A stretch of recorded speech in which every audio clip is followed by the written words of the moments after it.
Would it surprise you if I told you that each and every one of you could save 18 lives every year? Well, it's really true. Few people think about blood until they're at a hospital in an emergency situation, and they learn that the only thing that can save their child, husband, or themselves from death is a blood transfusion. Tonight I'm going to try and persuade you to become a blood donor.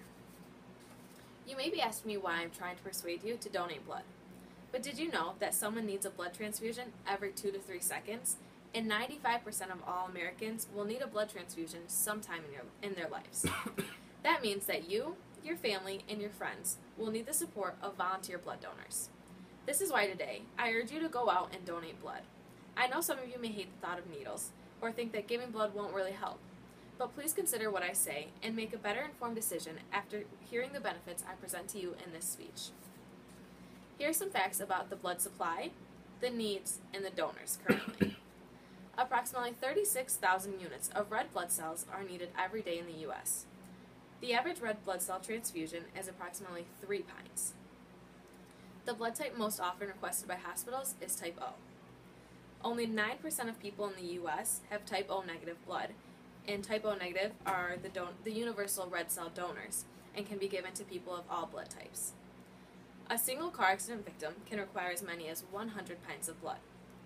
The number of whole blood and red blood cell units collected in the U.S. in a year was 13.6 million. Although an estimated 38% of U.S. population is eligible to give blood at any time, less than 10% of that eligible population actually do each year. So let's begin with the need for blood donation. Transfusion of red blood cells, platelets, and plasma are critical to a patient's return to good health and vital in helping save someone's life in an emergency situation. Some individuals requiring blood are surgical patients, burn victims, accident victims, seriously ill babies, and people suffering from leukemia, cancer, kidney disease, and liver disease. It is estimated that in the United States, every 3 seconds a patient needs blood. That's a lot of blood. Sometimes the blood can be pre-donated by the patient themselves. However, most of the blood needs to come from the healthy volunteer donors. Yet only 10% of the eligible U.S. population donates blood in any given year. The demand for blood never lets up because every day thousands of people need donations to survive. The blood must go through a series of time-consuming tests and then used before it can perish. Whole blood, for instance, cannot be used after 42 days. As a result, maintaining adequate blood supply is a challenge. Healthy donors are the only source of blood. As blood can't be made or harvested, there is no substitute. The blood supply in the U.S. is consistently low, and the demand for blood increases each year, much faster than the rate at which people are donating. To put this into context, currently more than 4,000 gallons of red blood cells are used in the U.S. every day, and that amount is increasing. As I said earlier, it is estimated that 95% of us will need a transfusion at some point in our life. So by donating blood to ensure there's enough in supply, the life we save may be our own. Although the blood is made up of the same basic elements, not all blood is alike. In fact, there are 8 different common blood types, which are determined by the absence or presence of certain antigens. And antigens are just substances that can trigger an immune response in the body. And since some antigens can trigger a patient's immune system to attack the transfused blood, some blood transfusions depend on careful blood typing and cross-matching. There are 4 major blood groups determined by the presence or absence of antigens, and that would be either A or B. And those are found on the surface of red blood cells. So group A has only the A antigen on red cells. Group B has only the B antigen on red cells. There's group A, and that has both A and B antigens on red cells. And then there's group O, which has neither A or B antigen on the red cells. There are very specific ways in which blood types must be matched for a safe transfusion. In addition to the A and B antigens, there's a third antigen called the Rh factor, which can be either present or absent. So in short, Rh negative blood is given to Rh negative patients, whereas Rh positive blood or Rh negative blood can be given to Rh positive patients. The universal red cell donor type is type O negative, and the universal recipient has a AB positive blood type. Now that we know about the problem, let's move on to the solution. I'm hoping most of you by now are considering giving blood, and I'm sure most of you are wondering what it entails.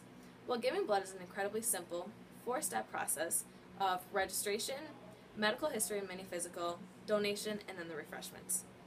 Anyone who is at least 17 years of age or 16 years old with parental or guardian consent, if allowed by state law, and weighs at least 110 pounds and is in good health, can donate. If you think you could be eligible to donate, visit one of the many blood mobiles around your community. Here you will answer a list of questions relating to your medical history. If you pass the medical history test, and if your iron level, blood pressure, temperature, and pulse are at appropriate levels, you can donate. The donation process from the time you arrive until the time you leave is only about an hour. A blood technician will clean your skin around the veins in your arm and then insert a sterile needle to extract the blood. The donation itself is only about 10 minutes. For most, about 1 pint is taken during the extraction. The fluid content is replaced naturally by your body within 24 hours, and the red blood cells lost are replaced within 10 days. You must wait at least 8 weeks, or 56 days, between donations of whole blood, and 16 weeks between double red cell donations. But as you can see, it's safe, simple, and most importantly, it can save up to 3 lives. So finally, let's talk about the benefits of donating blood. Donating blood is good for the health of the donors as well as those who need it. One way in which donating is beneficial is that it can uncover potential health problems. Donating blood can be another way to keep an eye on your cardiovascular health.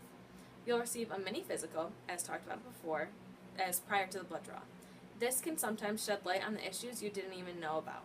If your blood is too low in iron, the clinic will tell you and they won't draw your blood. They will also inform you of any other blood issues they notice or if anything seems unusual. It can reduce harmful iron stores. 1 in every 200 people in the U.S. are affected by a condition called hemochromatosis, and most don't even know it. This is a disease that causes an iron overload and is labeled as the most common genetic disease among Caucasians. Donation is a way to reduce the body's extra iron stores, with the removal of red blood cells being the preferred treatment for patients with excess iron in their blood. A third benefit is reducing the risk from suffering from a heart attack. Donating blood at least once a year can reduce your risk of a heart attack by 88%, according to a study conducted by the American Journal of Epidemiology. This again relates to the iron issue. High levels of iron in the blood constrict your blood vessels and create more of a risk for a heart attack. Depleting the extra iron deposits gives your vessels more room to operate. Lastly, it gives you a sense of significance. While there are several physical benefits to donating blood, the most powerful health benefit is arguably the psychological realm. Donating blood means that someone, or even multiple people, somewhere will be getting the help they desperately need. So in conclusion, the process of blood donation is very simple and takes only a few minutes of your time. But the impact it makes when people donate blood is significant. The blood you give saves many lives because people involved in road accidents, people having surgery, patients with cancer, and women having babies are all saved when you donate blood. The demand for blood is always increasing, and when you donate your blood, you will assist in meeting the demand. The need for blood is increasing on a daily basis because patients who require blood walk into hospitals daily, and with your donation, there is a guarantee that the life will be saved. If my speech has persuaded you to donate blood, then please visit our local American Red Cross on Maple Street in Hornell and join the millions of people who are graciously donating their blood to those in need.